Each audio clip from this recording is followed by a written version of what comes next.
पालक या आपल्या शाळेमध्ये या आपल्या विद्यार्थ्यांमध्ये रोवलं जावं या आधीही शाळेने यशस्वी आपलं कारकीर्द ठरवलेली आहे. पण आता बदलत्या परिस्थितीनुसार विद्यार्थ्यांना मार्गदर्शन करत असताना शिक्षक आणि विद्यार्थी यांना संयुक्तपणे मार्गदर्शन आहेर मॅडम यांचं आपल्याला मिळत आहे. ज्या मंगल आहेर मॅडम आज आपल्याकडे आलेले आहेत. आपण महात्मा फुले विद्यालय भोसरी येथील शाळेमध्ये गेली 23 वर्ष शिष्यवृत्ती अध्यापनाचा त्यांना प्रदीर्घ अनुभव आहे. ताई स्वतः विद्यार्थी आणि पालकप्रिय आहे. ज्या पद्धतीने आपल्या शाळेमध्ये हव्या ते उपक्रम घ्या, वाटेल तो खर्च झाला, कोणतीही परिस्थिती असली तरी त्याला मी पूर्णपणे मुलांसाठी हाताळेल ही ताईंची म्हणजे माननीय मुख्याध्यापिका स्वातीताईंची ही जी नेहमी आपल्याला म्हणत असतं त्याचाच हा एक अजून एक योग मिळाला पाहिजे. ज्या पद्धतीने ताई विद्यार्थ्यांना घडवण्यासाठी कार्यरत असतात तसंच या मंगलाताई पण गेली 23 वर्ष शिष्यवृत्तीचा अध्यापनाचा त्यांचा प्रदीर्घ अनुभव आहे आणि 2003 पासून एकूण 275 पेक्षा जास्त विद्यार्थी शिष्यवृत्तीच्या गुणवत्ता यादीत झळकले. मला वाटतं एक वाजता मला जड होत म्हणजे असं म्हणायला पाहिजे की सागराप्रमाणे त्यांचं वक्तृत्व आहे आणि हिमालयाचं ज्ञान आहे. आपण एक पान मुलगीत जाऊया. फेब्रुवारी 2015 मध्ये शिष्यवृत्ती परीक्षेत चौथीत एकूण 14 विद्यार्थी तर फेब्रुवारी 2017 मध्ये झालेल्या शिष्यवृत्ती परीक्षेत 5वीच्या एकूण 20 विद्यार्थी जिल्हा गुणवत्ता यादीत तर फेब्रुवारी 2018 मध्ये एकूण 26 विद्यार्थी 2019 मध्ये 20 विद्यार्थी गुणवत्ता यादीत झळकले. 2020 मध्ये 22 विद्यार्थी शिष्यवृत्ती परीक्षेत 2021 मध्ये 23 विद्यार्थी गुणवत्ता यादीत झळकलेले आहेत. ते महान व्यक्तिमत्व आज आपल्यामध्ये उपस्थित आहे.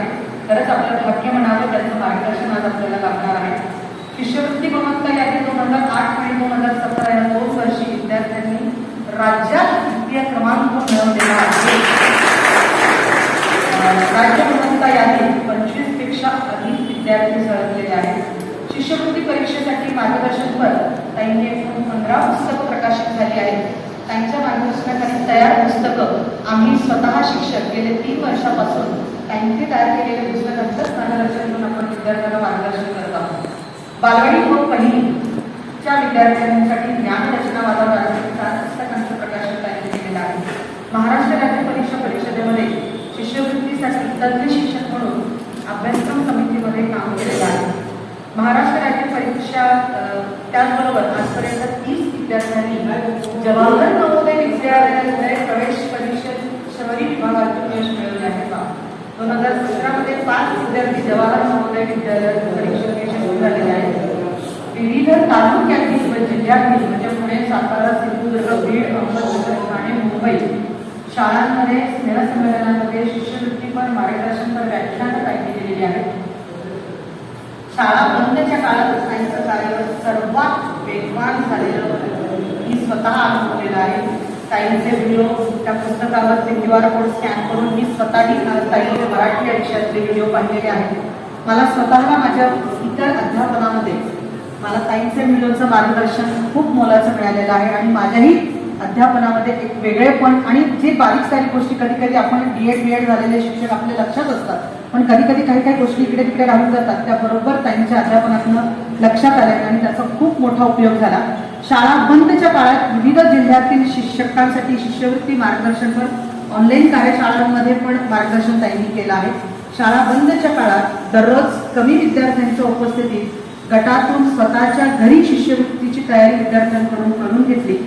विद्यार्थी, शिक्षक व पालकांमध्ये यशोदीप शिष्यवृत्ती मार्गदर्शन या YouTubeच्या माध्यमातून शिष्यवृत्तीपर मार्गदर्शन त्यांनी केलेलं आहे. ताई स्वतः उत्कृष्ट सूत्रसंचालक, निवेदक, व्याख्याता म्हणून प्रसिद्ध आहेत. त्या काम करत आहेत. कोरोना काळात किंवा शाळा बंद काळात यशोदीप शिष्यवृत्ती मार्गदर्शनपर या YouTube चॅनलच्या माध्यमातून शिष्यवृत्ती मार्गदर्शनासाठी 200 व्हिडिओ त्यांनी तयार केले व 200 ऑनलाईन टेस्टची निर्मिती सुद्धा या केलेली आहे. या व्हिडिओचा संपूर्ण राज्यातील अनेक विद्यार्थ्यांना उपयोग झालेला आहे. टाळ्यांचा गजर तर व्हायलाच पाहिजे. Head northeast on road number 5 toward Ram Colony Road, then turn right onto Ram Colony Road. तुम्ही आता ऐकता झालेला पण जागे राहा, जागे व्हा. ताईंना या सगळ्या कार्यासाठी अनेक पुरस्कार आणि सन्मान सुद्धा मिळालेले आहेत. पिंपरी चिंचवड महानगरपालिकेचा आदर्श शिक्षिका पुरस्कार, ज्ञानांजन एज्युकेशन सोसायटी पुणेचा युवा शिक्षिका पुरस्कार, लायन्स क्लब पिंपरी चिंचवड पुणे शहर पुणे ग्रामीण जिल्ह्याच्या संयुक्त कार्यक्रमात गुणवंत शिक्षिका पुरस्काराने त्यांना सन्मानित केलेला आहे. विद्या विकास प्रतिष्ठान पुणेचा आदर्श शिक्षिका पुरस्कारही त्यांना मिळालेला आहे. आमदार महेशदादा लांडगे फाउंडेशनच्या वतीने भोजापूर म्हणजे भोसरी भूषण पुरस्कारही त्यांना मिळालेला आहे.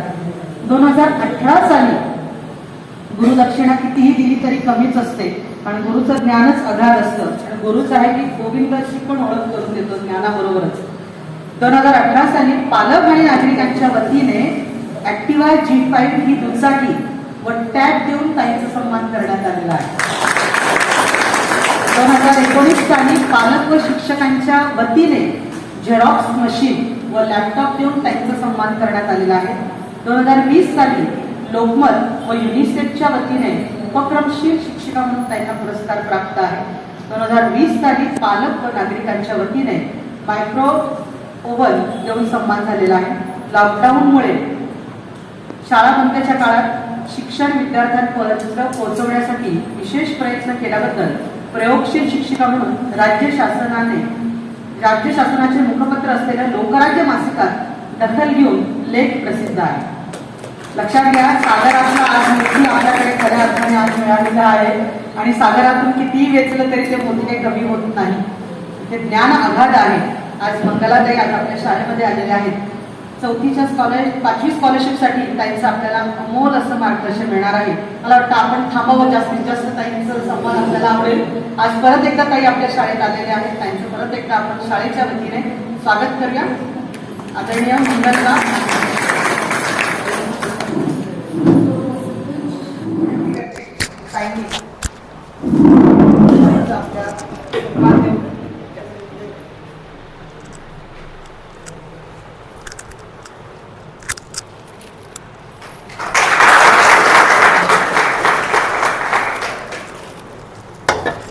धन्यवाद. ताईने आता आपल्याशी संवाद साधावा अशी त्यांना तुमचंच बोलणं महत्वाचं आहे. इथून बोलणं काही इकडे येत आहे. जरा वेळ द्या इकडे, तिकडं नको, इकडे द्या. असंच द्या, हातात द्या. हातात देऊ म्हणजे असं हे संवाद साधता येईल.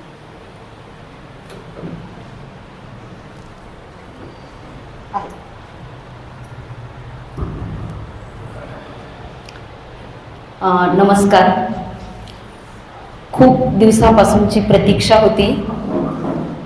सरांचं, ठोंबरे सरांचं आणि माझं व्हॉट्सॲपवर बोलणं व्हायचं. त्यानंतर मला वाटते 2 वर्षानंतर हा योग आलेला आहे. आणि आजचा दिवस असा होता, म्हणजे तुमच्या शाळेची वेळ आणि माझ्या शाळेची वेळ वर्षभर सारखीच आहे. शनिवारची वेळ, पण मग आता सुवर्णमध्य कसा साधायचा. आणि लकीली आज आमच्या शाळेची वेळ ही 7 ते 10 होती, कारण पालखी सोहळा होता. आणि ती संधी आज मी साधली आणि तुमच्याशी आणि तुमच्या या प्रिमायसेसमध्ये मला येण्याची या ठिकाणी संधी मिळाली. मी प्रथमतः ठोंबरे सरांचं मनपूर्वक आभार मानते की त्यांच्यामुळं मला या ठिकाणी यायला मिळालं.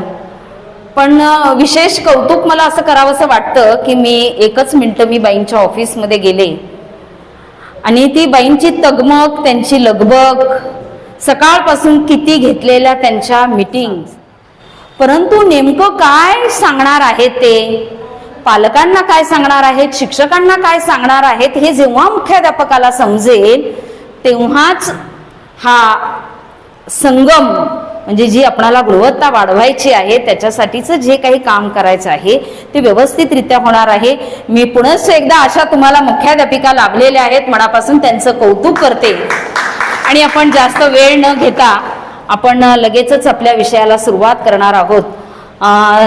मॅडमनी खूप छान ओळख करून दिली. सरांना मी सांगितलं होतं की एवढा मोठा परिचय करून देऊ नका, त्यातला सारांश घ्या, त्यामध्ये वेळ घालवू नका, असं मी सरांना म्हटलं होतं. काही हरकत नाहीये. छान ओळख करून दिली त्याबद्दल मनापासून त्यांचेही आभार. आणि आता आपण डायरेक्ट शिष्यवृत्तीला च्या विषयाला हात घालणार आहोत. खरं तर सगळ्याच पालक सभा होतात. दुसरीची झाली असेल, तिसरीची झाली असेल, चौथीची झाली असेल, पहिलीची झाली असेल, पण 5वीच्या पालकांना आणि शिक्षकांना मार्गदर्शन करण्यासाठी बाहेरून शिक्षक बोलावलेत. बाईंच्या वाक्यातलं तुम्ही वाक्य ऐकलं असेल की शिष्यवृत्ती हे एक शाळेच्या दृष्टीने मानाचं पान असतं आणि हे मानाचं पान मिळवण्यासाठी, प्रत्येक विद्यार्थ्याची गुणवत्ता वाढवण्यासाठी शाळेतील विद्यार्थी हे गुणवत्ताधारक झाले पाहिजे, त्यांना शिष्यवृत्ती मिळाली. त्यामुळं हे शाळेच्या दृष्टिकोनातून महत्वाचं आहेच, पण पालक म्हणून आपल्या दृष्टिकोनातून फार महत्वाचं आहे. पहिल्यांदा तुम्हाला शिष्यवृत्ती कशासाठी, त्याचं महत्व तुम्हाला कळालं पाहिजे, तुमच्या त्या नसात उरलं पाहिजे आणि प्रत्येक क्षण किती महत्वाचा आहे हे जेव्हा तुम्हाला पटेल तेव्हाच तुम्ही त्याकडं गांभीर्यानं लक्ष देणार आहात. शिष्यवृत्ती परीक्षेमध्ये मुलगा बसल्यानंतर, नुसता बसला नाही हा, तर त्याचा अभ्यासक्रम त्याने कसून अभ्यासल्यानंतर त्याच्यामध्ये जिद्द येणार आहे, त्याच्यामध्ये चिकाटी येणार आहे, त्याच्यामध्ये निर्णय क्षमता येणार आहे, त्याच्यामध्ये अभ्यासवृत्ती निर्माण होणार आहे, त्याच्यामध्ये निर्णय क्षमता, कोणता काय करायला हवं, कोणता पर्याय निवडायला हवा, ही निर्णय क्षमता जीवनामध्ये फार महत्वाची असते. कष्ट करण्याची तयारी त्या विद्यार्थ्याच्यामध्ये निर्माण होणार आहे, त्याला सामाजिकतेचं भान सुद्धा येणार आहे. म्हणजे आपलं जीवन यशस्वी करण्यासाठी जे जे गुण आवश्यक आहेत, नुसतं अभ्यास करून सुद्धा चालणार नाही. आपण 1 मिनिट थांबूया का? येणार आहात या 3 परीक्षा 4 परीक्षा जो विद्यार्थी देतो तो कोणत्याही स्पर्धा परीक्षेला म्हणजे त्याला अवघड जात नाही. आणि ह्या सगळ्या स्पर्धा परीक्षांचा पाया ही शिष्यवृत्ती परीक्षा आहे.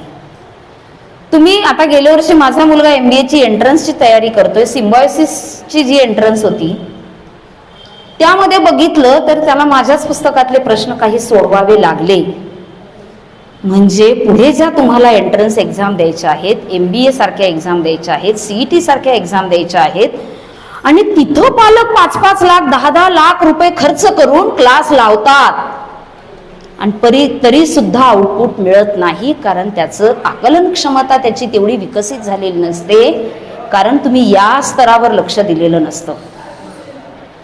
तुम्हाला मी सांगते, तुम्ही अजिबात, शाळा तुम्हाला मार्गदर्शन नक्की करणार आहे, परंतु शाळेवर अवलंबून राहायचं नाही, कारण विद्यार्थ्याला सक्सेस करण्यासाठी 3 गोष्टींचा समान वाटा आहे. एक म्हणजे शाळा 33%, विद्यार्थी 33% आणि पालक 33% आणि 1% आपण त्याला निसर्ग किंवा ईश्वर असं म्हणूया. मग शिक्षकांनी हा पाठ घेतला नाही, शाळेने त्या संदर्भात आम्हाला काही सूचना दिली नाही, आम्ही कसं करणार, ही जबाबदारी तुम्हाला टाळून चालणार नाही. 33% शाळा काम करते तर तुम्ही सुद्धा 33% काम केलं पाहिजे.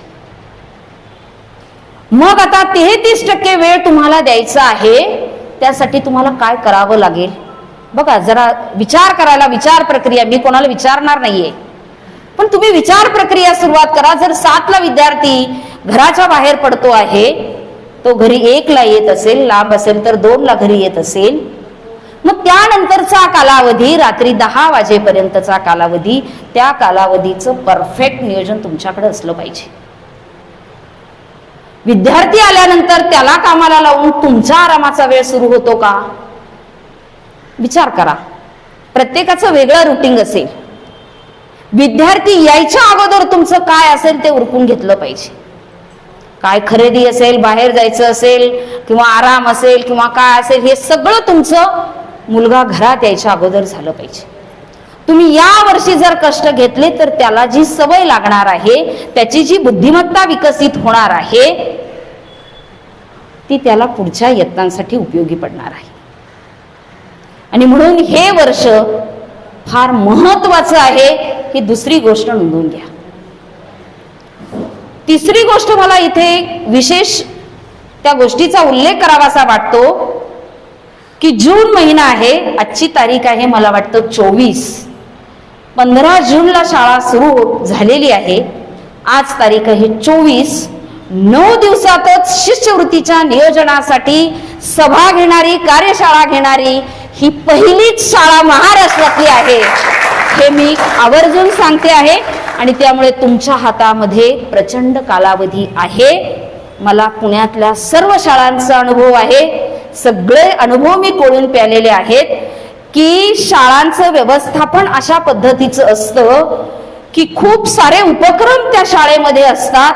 उपक्रम असावेत याही मताची मी आहे, कारण त्या उपक्रमांमधून मुलांच्या वेगवेगळ्या कला कौशल्यांचा विकास होत असतो. पण इयत्ता 5वी साठी कोणताच उपक्रम या वर्षी असू नये. असला तर तो फक्त बुद्धिमत्ता वाढीसाठी असावा, कारण ती मुलं 6वीला गेल्यानंतर होतीलच ना गॅदरिंग मध्ये सहभागी, ती 4थीला झालेलीच आहेत ना. या सगळ्या गोष्टींचा विचार व्यवस्थापनाने म्हणजे शिक्षक, पालक आणि विद्यार्थी या तिघांनी मिळून करायचा आहे. ही सभा याच्यासाठी एकत्रित मी सरांना सांगितलं की तीनही एकत्रित असले पाहिजेत. की तुम्ही जर यांनी म्हटलं की 5वीच्या मुलांनी, जर बाईंनी आदेश दिला की 5वीची मुलं यावर्षी गॅदरिंग मध्ये सहभागी होणार नाही, तुमचीच 4-2 येतील, आमच्या मुलांना का नाही सहभागी करून घेतलं? बरोबर आहेत ना. सगळ्या प्रकारचे पालक इथं असतात. आणि म्हणून मला या ठिकाणी तुम्हाला सांगावंसं वाटतंय की या वर्षी आपण कोणत्याही उपक्रमामध्ये सहभागी व्हायचं नाही, किंबहुना शिकवणाऱ्या शिक्षकाला सुद्धा तेवढीच मोकळीक असली पाहिजे. त्याच्यावर इतर शालेय कोणताही उपक्रमाची जबाबदारी त्याच्याकडे असू नये. कारण मला इथे आवर्जून सांगायचं आहे की हे यश जे आहे ते एकट्या शिक्षकाचं नसणार आहे, तर ते संपूर्ण शाळेचं असणार आहे. आणि म्हणून जी शिष्यवृत्ती शिकवतात त्या शिक्षकांना सहकार्य करण्याची जबाबदारी इतर सर्व शिक्षकांची, मुख्याध्यापकांची, व्यवस्थापनाची, संस्थेची आणि पालकांची, सगळ्यांची आहे. कारण मी माझा अनुभव, तुम्ही एवढं मोठं यश पाहिलेलं आहे, पण त्याच्या पाठीमागं आमचं व्यवस्थापन तुम्हाला तेवढंच सांगणं गरजेचं आहे की माझा वर्ग जो असतो, आज पालखी सोहळा होता, मी इतर वर्गातल्या मुलांचे काही डायलॉग संतांचे बसवले होते, पण मी तेवढ्या 15-20 मिनिटांसाठी खाली गेले, पण माझ्या विद्यार्थ्यांना मी खाली नेलेलं नाही. त्यांच्यासाठी ते वेगळं नियोजन मी केलं. तेवढ्या वेळामध्ये तुम्ही काय करायचं आहे, त्यांना नाही मी पालखी सोहळ्यामध्ये नेलं. किंवा इतर शिक्षकांनाही तशीच सवय लागलेली की आहे की या बाईंना कोणतंच काम नाही, असे काही म्हणणारे शिक्षक स्टाफ मध्ये असतात की यांना का काम दिलं नाही. तर त्यावेळेस मुख्याध्यापकांची फार महत्वाची जबाबदारी आहे की हा शाळेची गुणवत्ता वाढवण्यासाठी, शाळेचा रिझल्ट लावण्यासाठीची ही जबाबदारी म्हणजे महत्वाचं काम आहे. त्यांना आपण सहकार्य करणं गरजेचं आहे. पालकांनी सहकार्य करायचं, मुख्याध्यापकांनी सहकार्य केलंय, पण शिकवणाऱ्या शिक्षकाची इथं जबाबदारी मोठी आहे की वर्गातला प्रत्येक मिनिट ना मिनिट त्यांनी यशस्वीपणे विद्यार्थ्यांसाठी वापरला पाहिजे. ही तेवढीच जबाबदारी त्याची राहते. मग त्यासाठी जादा वेळ द्यावा लागला तरी शिक्षकांनी माघार घेता कामा नये. मग तिथे शिक्षकांनी, मग वर्षभर तुम्हाला जर सगळं व्यवस्थापनाने जर सहकार्य केलं असेल तर शिक्षकांची सुद्धा तेवढीच मोठी जबाबदारी राहील. आणि मग प्रत्येक जण या यशासाठी असुसलेला असेल आणि प्रत्येक जण या यशातला सहभागी म्हणजे वाटेदार असेल, कारण प्रत्येकाने त्याच्यासाठी सहकार्य केलेलं असतं. आणि म्हणून मला पहिल्यांदा हे जे नियोजन आहे, कारण मला माहिती आहे की एका मुख्याध्यापकांनी गेल्या वर्षी माझा 1.5 तास वेळ घेतला फोनवर बोलल्या की मग बाई सेमीचा वर्ग 5वीला, मग पालक येतात, मग सेमीचं काय करायचं, गणित कशातून शिकवायचं, मग सायन्सचं काय करायचं. 1.5 तास वेळ घेतला. म्हटलं मला तुमच्या पालकांसमोर बोलवा, मी पालकांना समजावून सांगते. त्यांनी बोलवलं तर नाहीच नाही, कारण उपक्रमातून त्यांना सुट्टी मिळालीच नाही. हे सगळं असं व्यवस्थापन चालतं. आणि डिसेंबर जानेवारी येतो, सहल संपते डिसेंबर मध्ये, आणि तेव्हा मग व्यवस्थापन जागं होतं. आता मुलांना पुस्तकं बघा आणि आता तुम्ही शिक्षक तयारीला लागा. 1 महिन्यात काय होणार आहे? 1 महिन्यात काय होणार आहे? दिवसाचे 24 तास झोपतील मुलं तेवढीच, ते सुद्धा झोपताना विचार घेऊनच झोपतील. पूर्णतः त्या वर्षभरामध्ये तो 8 महिन्याचा जो कालावधी आहे, त्या 8 महिन्याच्या कालावधीमध्ये मुलांच्या मनात ध्यानात सगळं सारखं तेच ठेवावं लागतं, तेव्हा ते यश मिळतं. हे डिसेंबर, जानेवारी, ऑक्टोबर, नोव्हेंबरमध्ये करून होत नाही. आता मला तो विषय आलाय की तुमचा सेमीचा वर्ग असेल, आहे ना? सेमीचा वर्ग आहे. आमचं व्यवस्थापन कसं चालतं? 4थी पर्यंत सेमी आहे. 5वीला आम्ही एकही वर्ग सेमीचा ठेवलेला नाही, कारण पालकांमध्ये तशी जागृती आहे. स्कॉलरशिपला मुलगा बसण्याची संधी मिळाली हेच त्यांच्यासाठी खूप मोठं असतं, तिथं चढाओढ असते. 5वीला आम्ही सेमी ठेवलेला नाही. तीच मुलं 6वीला सेमीला जातात, कारण त्यांची शिष्यवृत्ती परीक्षेची कसून तयारी झालेली असते, तेवढी प्रचंड बुद्धिमत्ता त्यांची वाढलेली असते. त्यामुळं त्यांना इंग्रजी इतकं स्ट्रॉंग पद्धतीनं घेतलेलं असतं. त्यामुळं 6वीलाच सेमीला गेलं. सुरुवातीला थोडासा भाग त्यांना सेमी, कोणतंही तुम्ही 5वीला जरी आलात तरी सायन्स अवघडच जातं, 6वीला गेलात तरी अवघडच जातं. परंतु ती गोष्ट तुम्ही या ठिकाणी थोडीशी निग्लेक्ट करा. बघा तुम्हाला कसं तुमचं संस्था, मुख्याध्यापक, शिक्षक, पालक या सगळ्यांना मिळून तसा विचार करायचा आहे.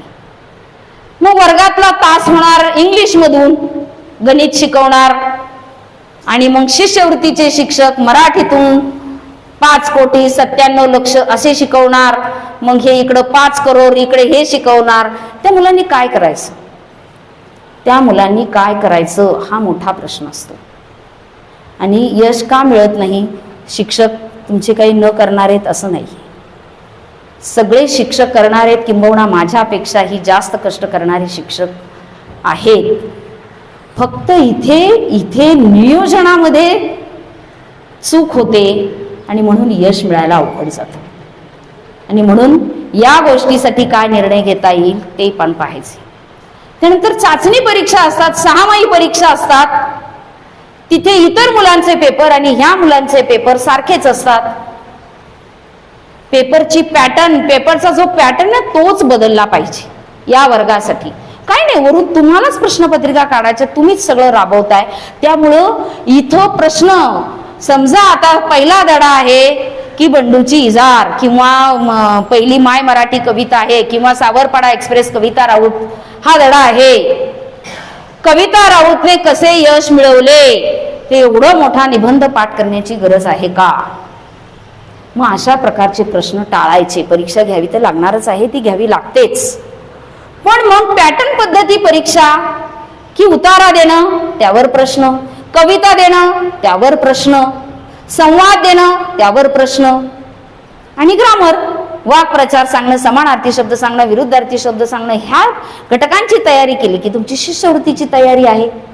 त्यामुळं पेपर पॅटर्नकडे पण या मुलांकडे लक्ष दिला पाहिजे, की जेणेकरून ते धड्याचे प्रश्नोत्तर, त्या परिसरचे आणि ह्या सायन्सचे प्रश्नोत्तर आणि भाषेचे प्रश्नोत्तर पाठ करण्यामध्ये त्यांची एनर्जी जाता कामा नये. त्यांना 250, 450 म्हणी, वाक्प्रचार, समानार्थी शब्द हे पाठ करायचे आहेत. मग हा वेळ कुठून मिळणार? आणि म्हणून याही गोष्टीकडे आपण लक्ष दिलं पाहिजे. म्हणजे मी आता इथे तुम्हाला पहिली गोष्ट नमूद केलेली आहे की इथे शिष्यवृत्तीत यश मिळायचं असेल तर शाळेतला प्रत्येक घटक याला जबाबदार आहे. म्हणजे पालक आहेत, विद्यार्थी आहेत, शिक्षक आहेत, मुख्याध्यापक आहेत, पूर्ण संस्था आहे. प्रत्येक घटक याला जबाबदार असतो. एकट्या शिक्षकाने अपयश घेतलं म्हणजे त्याने शिकवलं आणि त्याच्या हातून मुलं आली नाही म्हणजे त्याला दोष देता कामा नये. त्याच्या पाठीमागचं काय आहे? अभ्यास. तो अभ्यास सगळ्यांनी मिळून केला पाहिजे की नेमकी नियोजन कुठं फसलं, का असं झालं. त्याच्याही पाठीमागं मला जाऊन असं सांगायचंय, ही पहिलीपासूनची शाळा आहे ना, म्हणजे आता 4थीतून मुलं 5वी तिथेच येतात. 4थीच्या शिक्षकाची जबाबदारी सुद्धा तेवढीच मोठी आहे. 4थीच्या शिक्षकांनी त्याला मूलभूत क्षमता त्याच्या पक्क्या करणं आणि ज्या काही खाजगी काही एक्झाम आहेत, मंथन सारख्या MTS सारख्या एक्झाम आहेत, त्या परीक्षांना त्यांना बसवणं आणि तो अभ्यासक्रम त्यांच्याकडून करून घेणं हेही तितकंच महत्वाचं आहे. आणि म्हणून ती मुलं जर इकडे 5वीला आली तर 5वीच्या शिक्षकाला ते सोपं जाणार आहे. कारण एकदम तुम्ही जर 8 महिन्यामध्ये एवढा मोठा शिष्यवृत्तीचा अभ्यासक्रम संपवणं, त्याचा सराव करून घेणं हे सगळं अवघड होतं. आता गेल्या वर्षी 31 जुलैला मागच्या मुलांची परीक्षा झाली. 1 ऑगस्टला मी वर्ग ताब्यात घेतलेला आहे. 3रीतून मुलं 5वीत आल्याची सारखी होती, कारण 2 वर्षांचं त्यांचं लॉकडाऊन होतं. त्याच्या अगोदरचं वर्ष 1 दिवस शाळा, 1 दिवस सुट्टी, 1 दिवस शाळा, 1 दिवस सुट्टी आणि अर्धे 6 महिने त्यांना मिळाले होते. त्या मुलांची कोणतीही क्षमता विकसित नव्हती. अक्षरशः वर्गात रडण्याची वेळ आली गेल्या वर्षी. आता रिझल्ट लागेल 1 तारखेच्या दरम्यान, बघूया काय होतंय ते. परंतु अक्षरशः रक्ताचं पाणी करावं लागलं. आणि म्हणून 4थीच्या शिक्षकांची जबाबदारी तेवढीच मोठी आहे. आणि ती जर जबाबदारी आमच्याकडं पहिलीपासून परीक्षेला बसवतात मुलं. पहिलीपासून मंथनची परीक्षा जी आहे त्या परीक्षांना त्यांना बसवलं जातं. त्या प्रकारची पुस्तकं मुलांकडून वापरून घेतली जातात. आणि मग हे फक्त धड्यांचे प्रश्न लिहिणं, ती पुस्तकातलं गणित सोडवणं एवढं नाही. पहिलीच्या शिक्षकांनी काय करा, आता समजा आठवड्याचे वार 7 पहिलीलाच शिकलेत, पण सोमवार नंतर कोणता वार येतो, शुक्रवारच्या आधीचा वार कोणता, शुक्रवार आणि रविवारच्या दरम्यानचा वार कोणता, दरम्यान म्हणजे काय, पासून म्हणजे काय, नंतर म्हणजे काय, पुढे म्हणजे काय, आधी म्हणजे काय, पूर्वी म्हणजे काय, पासून म्हणल्यावर काय करायचं, ह्या सगळ्या संकल्पना इथे. क पासून ख किती अंतरावर आहे, क पासून ख किती अंतरावर आहे, तर पासून म्हटलं की क ला पकडायचंय, म्हणजे क पासून ख दुसऱ्या अंतरावर आहे. क नंतर ख किती अंतरावर आहे, तर 1. बघा, आणि ह्या सूक्ष्म अतिशय ही शिकवण्याची गोष्ट आपल्याला वाटतं नाही, पण ही जबाबदारी फार महत्वाची आहे. आणि ही शब्द संपत्ती मुलांकडे नाही, या शब्दांच्या अर्थांचा उलगडा मुलांकडून केला जात नाही. आणि म्हणून मुलांना बुद्धिमत्तेचे पहिला जो घटक आहे आकलन, आकलन त्याच्यामध्ये सूचना पालन आहे. त्याच्यामध्ये मालिका दिलेली असते की या संख्यांच्या मालिकेमध्ये समनंतर विषम, समनंतर विषम असं किती वेळा आलेलं आहे. तिथे समविषम संख्यांची संकल्पना क्लिअर पाहिजे. ती कशी शोधायची, गोल कसं करायचं, तुम्ही माझे व्हिडिओ आवर्जून पहा. ही पहिलीच मीटिंग आहे. फक्त काय करायला पाहिजे, दिवाळीनंतर पाहिजे तर मी एकदा पुन्हा येईल विद्यार्थ्यांच्या समोर, म्हणजे विद्यार्थ्यांच्याही लक्षात येईल. मग ही संकल्पना, आता हे आकलन जो हा घटक आहे बुद्धिमत्तेचा, हा पूर्णतः मुलांच्या नॉलेजवर आधारित आहे. बघा, मग हे कळालं पाहिजे सुनेचा बाप कोण लागतो. हे मुलांना व्याही विहीन जाऊ धीर भाया पुतण्या काका काकू मावशी मावस भाऊ मावस बहीण हे कळालं पाहिजे. कार्यक्रमाला जा, पण तिथं सुद्धा डोक्यात स्कॉलरशिपच घेऊन जायचंय की हे कोण आहे, हे कोण आहे, हे त्यांना समजून सांगितलं पाहिजे. की तो एक प्रश्न तर मी पालकांवरच सोपवतो. मी कितीही तुम्हाला फळ्यावर सांगितलं तरी तू इमॅजिन करणार आहे. तुझ्या आईच्या नवऱ्याच्या बहिणीचा मुलगा तुझा कोण लागतो, तो डोक्यात त्याची आई आहे, त्या आईचा नवरा आहे, त्या नवऱ्याची बहीण डोक्यात आहे, त्या बहिणीचा मुलगा त्याच्या डोक्यात येईल. मग तो म्हणतो माझा आत्ती भाऊ आहे. हे मी फळ्यावर शिकून काय लक्षात येते का? हा प्रश्न तुम्ही अभ्यासात अनुक्रमणिका बघा, टिक करा की मी प्राण्यांचे घरदर्शक शब्द मीच मुलांकडून करून घेणार, मी प्राण्यांचे आवाज मीच करून घेणार, नातेसंबंध मीच मुलांकडून करून घेणार. अशी अनुक्रमणिकेमध्ये तुमची स्वतःची टिक मार्क पाहिजे आणि ते तुम्ही तेवढे घटक मुलांकडून करून घेतले पाहिजे. तर 33% वाटा तुमचा आहे. स्वयंपाकघरातलं मी सांगत होते सगळं कळालं पाहिजे, पदार्थ कसे बनवतात ते कळालं पाहिजे, कशाचं काय खातो ते कळालं पाहिजे. हे सगळं स्वयंपाकघर कळाल्यानंतर मुलांना त्यांचं शरीर कळालं पाहिजे. अगदी लहानपणापासून बाळा नाक दाखवले ना, मुलं छान नाक दाखवतात, खूप आनंद होतो आपल्याला. मग बाळा तुला हात दाखव, पुढे गेल्यानंतर मोठं किती, मग आपण हे सगळे मुलांकडे खेळ करून घेतो. पण परीक्षेमध्ये प्रश्न येतो असा,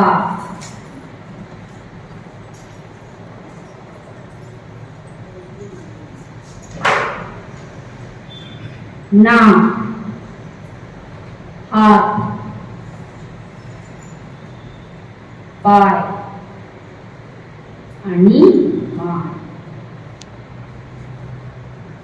आता वेगळा शब्द कोणता? तुम्ही तर लहानपणापासून सांगितले ना. मग मूळ शिष्यवृत्तीमध्ये तुम्ही जे काही नॉलेज मिळवलेलं आहे त्याचा उपयोग तुम्हाला करता येतो का, हीच ती परीक्षा असते. तुम्हाला विचारलं नाही की हे सगळे आईचे 10 समानार्थी शब्द लिहून काढ, नदीचे समानार्थी शब्द सगळेच्या सगळे सांग, असं नाही परीक्षेत विचारलं जातं. मग आता इथे त्याला विचार करायचा आहे की हे अवयव जे आहे, मग अवयव शरीर समजायचे म्हणजे कोणते इंद्रिय. तुम्ही बघा आपलं शरीर, पाहूया माझ्या शरीराच्या आत, असा 4थीला पण धडा आहे आणि आता 5वीला पण आपलं शरीर आहे. मग शरीराच्या आतली इंद्रिय कोणती, जी आपल्या डोळ्यांना दिसत नाही ती आतली आहे. हृदय आहे, फुफ्फुस आहे, यकृत आहे, किडनी आहे, जठर आहे, ही सगळी आतली इंद्रिय आहे. बाहेरची इंद्रिय कोणती, आतली इंद्रिय कोणती. काही इंद्रिय 2च्या संख्येने आहे, काही इंद्रिय 1च्या संख्येने आहे. मग आता इथे विचार करा ना, 1 आहे, हात 2 आहे, पाय 2 आहे, कान 2 आहे, नाक 1च आहे आणि म्हणून ते वेगळं आहे. अवयव हे शरीर कळालं पाहिजे. हे नॉलेज म्हणजे तुम्ही जेव्हा त्या अनुक्रमणिकेचा अभ्यास कराल, तुम्ही जेव्हा ते प्रश्न समजून घ्याल, तेव्हा तुम्हाला कळणार आहे की मी मुलाला काय सांगितलं पाहिजे. मग ती अवयवांची इंद्रिय, हृदयाचं काम काय, फुफ्फुसाचं काम काय, सगळं आहे 5वीच्या पुस्तकात, ते शिक्षक शिकवतो. पण ही प्राथमिक जी माहिती आहे ही आपल्याकडून मुलांपर्यंत पोहोचली पाहिजे. म्हणजे आपलं शरीर मुलांना समजावून सांगायचं, स्वयंपाकघर मुलांना, तिथं तुम्हाला खूप काही सोर्स आहे सांगण्यासाठी. पुढची गोष्ट म्हणजे मुलांना कॅलेंडर समजलं पाहिजे. पूर्वी आमचे आजोबा होते ते सांगायचे, बाळा आज नक्षत्र कोणतं लागलं, नखीदार कोणतं लागलं, आम्ही जायचं कॅलेंडर मध्ये आणि त्या तारखेचा सगळा चौकोन वाचून काढायचं. आम्हाला कळायचंच नाही बाबा काय विचारताय, नखीदार कोणतं आहे हे विचारायचे, तेव्हा आम्ही त्या तारखेचा सगळा चौकोन वाचून काढायचो आणि मग त्यांना कळायचं की हा, त्यांना आमच्या आजोबांना दिसत नव्हतं, त्यांना दिसत नव्हतं. आणि मग ते आम्हाला असे विचारायचे, मग आम्ही म्हणायचं ना नक्षत्र, मूळ, हे असं असं ते सगळं वाचायचं. ते विशेष असा म्हणायचं हा आता हत्ती लागला, आता पाऊस पडेल, हे नॉलेज.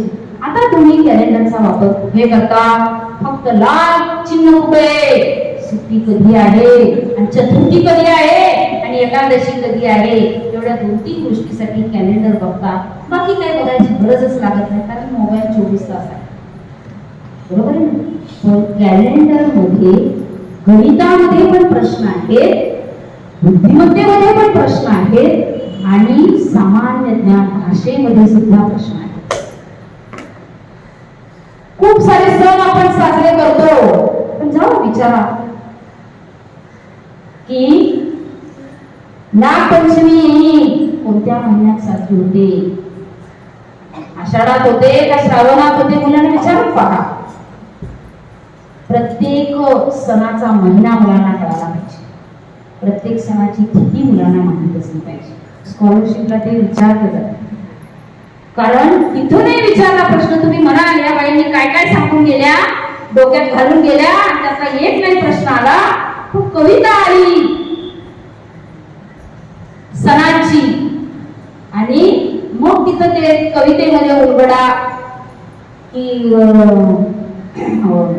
फाल्गुन ओढतो 12 11 16 काय असं बरंच काय काय त्या कवितेमध्ये असतं. प्रत्येक सणाचं महिन्याचं वैशिष्ट्य सांगितलेलं असतं, त्याचा अर्थ मुलांना कळत नाही. मग चैत्र म्हटलं की गुढीपाडवा डोक्यात आला, वैशाख म्हटलं की अक्षय तृतीया डोक्यात आली, ज्येष्ठ म्हटलं की वटपौर्णिमा लक्षात आली, आषाढ म्हटलं की गुरुपौर्णिमा लक्षात आली पाहिजे, आषाढी एकादशी लक्षात आली पाहिजे, श्रावण म्हटलं की नागपंचमी गोकुळाष्टमी रक्षाबंधन लक्षात आला पाहिजे, भाद्रपद म्हटलं की गणेश चतुर्थी अनंत चतुर्थी गणपती विसर्जन गणपतीचं आगमन हे लक्षात आलं पाहिजे. हे सगळं फाल्गुन महिन्यापर्यंत मुलांना कळालं पाहिजे. ही जबाबदारी तुमची आहे. नुसत्या पुरणपोळ्या करणं, कोरड्या पापड्या करणं, भजे करणं, रांगोळी काढणं, चांगले कपडे घालणं, सणाच्या दिवशी सुट्टी असते मग बाहेर फिरायला जाणं, एवढाच असा सण असतो. पण त्या सणाचा उपयोग त्या सणाच्या दिवशी परफेक्ट मुलांच्या डोक्यात असला पाहिजे. महिना करता आहे आणि खूप वेळा घ्यावे लागतो, खूप वेळा घ्यावे लागतो. 10 वेळा मुलांना विचारावं लागतं तरी लक्षात राहत नाही की पाडवा कधी, हे लक्षात येईल. आणि म्हणून कॅलेंडर समजावून सांगणं फार महत्वाचं आहे. कॅलेंडर समजावून सांगणं म्हणजे त्याला नक्षत्र कळाली पाहिजे. आता मी प्रश्न देते, असे प्रश्न विचारले जातात. स्वाती, मेघा, अश्विनी आणि अनुराधा, आता सगळ्याच मुली आहेत. आता वेगळा हो, मग इथं नक्षत्रांचा विचार आहे. हे मुलांच्या गावी तरी असेल का? गावी तरी असेल का की स्वाती हे नक्षत्र आहे, अश्विनी नक्षत्र आहे, अनुराधा हे नक्षत्र आहे, मेघा हे नक्षत्र नाहीये, मघा हे नक्षत्र आहे. आषाढ हा महिना आहे पण आषाढ हे नक्षत्र आहे. ती जी ते प्रत्येक दिवशी एक नक्षत्र असतं, तुम्हाला ही 30-31 नक्षत्र आहेत ती ओरिजिनल यायला नाही सांगणार, पण हे नक्षत्राचं नाव आहे, हे राशीचं नाव आहे, एवढं मुलांना कळालं तरी खूप झालं. म्हणजे त्या दृष्टिकोनातून मुलांना विचार करता येईल. जेव्हा त्याला नॉलेज असेल तेव्हा तो त्या पद्धतीचा विचार करणार. जर नॉलेजच नसेल तर तो त्या पद्धतीचा विचार करणार. विचार करण्याची पद्धत हे हळूहळू विकसित जाणार. कारण प्रत्येक प्रश्न सोडवणं, आता आपली जी मार्गदर्शिका घ्या त्यामध्ये असे जवळजवळ 150 प्रश्न दिलेले. ते सोडवत असताना काय करायचं आहे, ते सोडवत असताना प्रत्येक पहिला प्रश्न जर वनस्पतींवर आला, अजिबात एक सलग ते 150-200 प्रश्न सोडवायचे नाही. पहिला प्रश्न वनस्पतींवर आला तर वनस्पतींचा अभ्यास करा. मग वनस्पतींचा अभ्यास काय करायचा आहे, मग त्याच्यामध्ये औषधे देणाऱ्या वनस्पती कोणत्या, लाकूड देणाऱ्या वनस्पती कोणत्या, काटेरी वनस्पती कोणत्या, फूल देणाऱ्या वनस्पती कोणत्या, फळं देणाऱ्या वनस्पती कोणत्या, हे त्याला कळालं पाहिजे. वेल असणाऱ्या वनस्पती कोणत्या. मग वनस्पती हा पूर्ण चॅप्टर क्लिअर करायचा, मगच पुढच्या प्रश्नाकडे. पुढचा प्रश्न आला फळांवर. सुंदर व्हिडिओ केलेला आहे, वनस्पतींवर केलाय. अक्षरशः त्या लॉकडाऊनच्या काळामध्ये जंगलात फिरून फिरून सगळ्या वनस्पती मुलांना दाखवल्या. ते व्हिडिओ पहा तुम्ही. उन्हाची तानाची अशी फिरून फिरून मुलांना वनस्पती दाखवलेल्या आहेत. मग फळांचा प्रश्न आला, मग तेवढ्या पुरता सोडवता आला किंवा तेवढा सोडवता नाही आला, त्याचं उत्तर जाणून घेतलं पाठीमागं पाहून, तर तिथपर्यंत हा प्रश्न सुटत नाही. कारण फळांवरचे कितीतरी प्रश्न आहेत, ते मी सगळेच्या सगळे सरावासाठी नाही घेऊ शकत. पुस्तक तर एवढं मोठं होईल, ते तिथं नमुना दिलेला आहे की फळांवर असा प्रश्न येतो. जर फळांवर प्रश्न आला, समजा एक नमुना देते म्हणजे तुमच्या लक्षात येईल. अननस,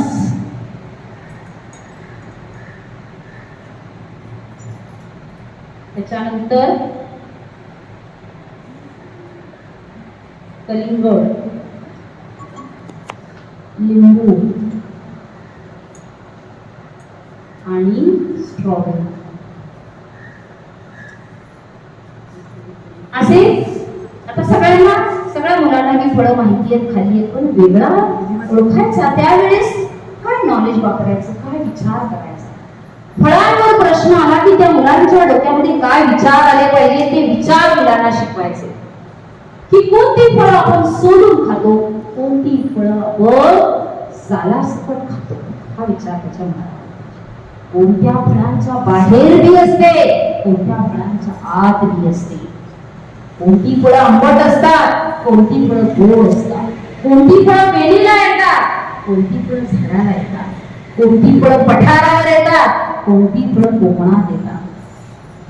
सगळं त्याच्या डोक्यात एवढे मुद्दे त्याच्या डोक्यात आले की तो या प्रश्नाचा विचार करा. या गोष्टी शिकवल्या जात नाही. तुम्ही पाठ्यपुस्तक शिकवलं जातं, पण हे सगळं मुळापासूनच नॉलेज आहे.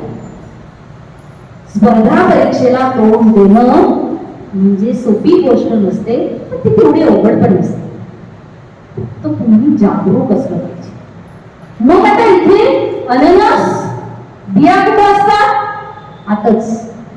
कलिंगडाच्या बिया आतच. लिंबाच्या बिया आतच. स्ट्रॉबेरीच्या बिया बघा बाहेर काळे स्पॉट असतात. काजूचं बी फळाच्या बाहेर असतं, स्ट्रॉबेरीचं बी फळाच्या बाहेर असतं. हे त्यांनी लक्षात घेतलं पाहिजे. मग असा फळांवर सुंदर व्हिडिओ सुद्धा केलेला आहे. प्रत्येक फळाचं वैशिष्ट्य तुम्ही लहानपणापासून लक्षात घेतलं पाहिजे. कोणती गोष्ट असेल की कलिंगड आणलं बाजारात, ठेवलं फ्रीजमध्ये, झालं थंड, कापल्यानंतर आपण एवढीच चर्चा करतो, गोड आहे, चांगलं निघालं की वाईट निघालं, परत तिथून आणू नका, त्या दुकानातून आणा, एवढंच आपण त्या कलिंगडाबद्दल बोलतो. पण कलिंगडाबद्दल काय बोललं पाहिजे? कलिंगड जेव्हा लहान मुलं असतात किंवा हे मोठ्या नाही 5वीच्या मुलांना सुद्धा हे गरजेचं आहे की कलिंगड बाहेरून त्याचा रंग हिरवा आहे, आतून त्याचा रंग लाल आहे. अनेक बिया असणारं फळ आहे, कारण काही फळांमध्ये एकच बी असते. मग एक बी असणारी फळ कोणती? हे अनेक बिया असणारं फळ आहे. कलिंगड उन्हाळ्यात येणारं फळ आहे. कलिंगड हे वेलीला येतं. कलिंगड पिकतात कुठं जास्त? अलिबागची नाही येत तुम्हाला? बाकीचं कशाला रिप्लाय द्यायला मोबाईल वापरताय? Thank you, good morning, happy birthday, याच्यासाठी आपण कितीतरी वेळ आपला घालवत असतो. पण मग कलिंगड पिकतात कुठं? नेटवर उत्तर मिळेल ना, अलिबागची कलिंगडे प्रसिद्ध. मग असा कलिंगड घटक झाला पाहिजे नॉलेज. तसंच संत्री खाताना संत्रीचा विचार करा आणि त्याच्यासाठी स्पेशल वेळ द्यायचा आहे का तुम्हाला? फक्त तुम्हाला ती दृष्टी आली पाहिजे. ही दृष्टी जोपर्यंत तुम्हाला येत नाही ना, तोपर्यंत मग मुलांचा विकास नाही. मग मुलं पाडे वेगवेगळीच्या ते मी नेहमी करतो, कारण बुद्धिमत्ता वाढली नाही. पाडे विचारून बघा मुलांना. पाडे आता जर तुम्ही त्यांना जो संख्या ज्ञान बुद्धिमत्तेमध्ये ज्याचे पाडे पाठ आहेत, आता इथे शिक्षक आहेत की मूळ संख्या, संयुक्त संख्या, वर्ग संख्या, धन संख्या, त्रिकोणी संख्या, विभाजनेच्या कसोट्या पाढे रोज रोज उपक्रम करा. रोज फक्त पाठ झाल्यानंतर मोजून 5 ते 10 मिनिटे लिहायला लागतात. पाढे एकदा पाठ झाले की फक्त लिहिताना 13, 17, 19, 23 आणि 29 हे 5च पाढे रोज लिहा. सगळे पाढे पाठ असणं गरजेचं आहे. पण जेव्हा गटात असणारी संख्या शोधायची असते तर 114 जरा दिसले की कळलं पाहिजे हे पाढ्यातल्या कोणाचे आहेत. ते 17चे आहेत की 19चे आहेत हे त्याला कळलं पाहिजे. 39 म्हटलं की त्याला कळलं पाहिजे की हे 13च्या पाढ्यातले. इतकी ओळख त्या अंकाची. पपा पी पू हेच म्हणतो आपण, पण त्या कुठं घालायचा, क कुठं घालायचा याचा अभ्यास तुम्ही आपल्या पुस्तकात करा. आता पुस्तकं देखील तुम्हाला त्या पुस्तकामध्ये सगळं स्पष्ट दिलेलं आहे. त्यामुळे बाराखडी कधी पडतो फार महत्वाचे आहेत. कारण आता मी या पहिल्या मीटिंगमध्ये सांगणार नाही, कारण त्या बाराखडीवर जवळ खूप काही नॉलेज असतं. बुद्धिमत्तेमध्ये खूप सारे प्रश्न आहे, मराठीमध्ये सुद्धा. ही पहिली गोष्ट. दुसरी गोष्ट म्हणजे शिक्षक गणित शिकवतील, शिक्षक वयावरची उदाहरणं घेतील, शिक्षक वेळ आकृती शिकवतील, शिक्षक सगळं काही शिकवतील, पण काही गोष्टी अशा आहेत की त्या शिक्षकांनी शिकवलेल्याच नसतात. आता प्रश्न तुम्हाला दिला की हत्ती, घोडा, बैल आणि हरिण याच्यात वेगळं कोण? तुम्ही काय म्हणाल? हे शिक्षकांनी शिकवलंच नाही. तुम्ही काय करता? पुस्तकातले गटात बसणारा शब्द वर्गीकरणाचा जो घटक आहे ते त्यामध्ये काय 50 प्रश्न दिले असतील, 100 प्रश्न दिले असतील, तेवढे सोडवता. झाला तो घटक. गटात बसणारा शब्द, समान संबंध, त्याच्यानंतर क्रमाने येणारा शब्द, गटाशी जुळणारा शब्द, त्याच्यानंतर सांकेतिक भाषेमध्ये काही शब्दांचे असतात. हे सगळे प्रश्न प्रकार हे फक्त जनरल नॉलेज असतात. सामान्य ज्ञान, सामान्य ज्ञान मुलांचं नुसतं. आता घरी मी जे प्रश्न विचारते ना ते मुलांना घरी जाऊन विचारायचे. बघा, घोडा, हत्ती, बैल आणि हरिण यात वेगळं कोण? घोडा नाही, एक पर्याय बदलावा लागेल आता. घोडा, हत्तीने आता दुसरे घेते, बैल, गाय आणि हरिण याच्यातलं वेगळं कोण? प्राणी तर तुम्ही शिकवले लहानपणापासून.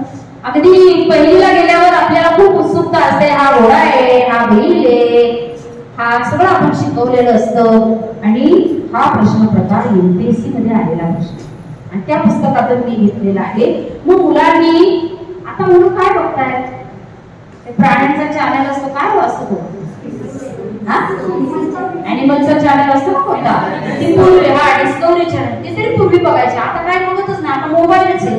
आता मोबाईलवरचे गेम काहीतरी होत असतं ते बघत असतात. त्यामुळे मुलांना कुठल्याच प्रकारचं नॉलेज नाही.